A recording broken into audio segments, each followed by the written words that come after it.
Welcome to Man Does Tech, where I solve the problems you didn't even know you had. You start by getting usable audio and a warmed voice. Record 3 clear samples: normal speech, a short sung phrase, and a sustained vowel. Once recorded, check your comfortable pitch and loudness so you know baseline limits. Make sure to warm up with lip trills and gentle hums for 5 to 10 minutes to avoid strain.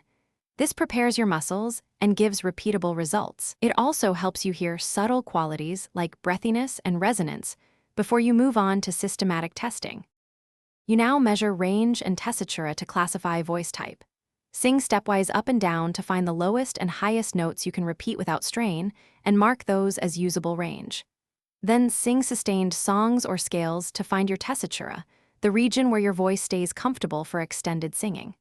Also listen for timbre qualities. Is it breathy, bright, dark, or mixed? Once you map transitions between chest and head, you'll have the core data to place your voice within standard categories. You finish by matching your measured range and tessitura to common voice categories and testing with real repertoire. Try 2 or 3 songs that sit in the predicted range to confirm comfort and color. Once done, choose a preliminary classification but remain flexible. Voices evolve.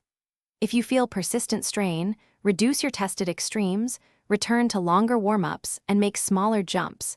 If problems persist, consult a vocal teacher or laryngologist to rule out technique or health issues before pushing further. Thanks for watching. If you found this helpful, don't forget to like and subscribe.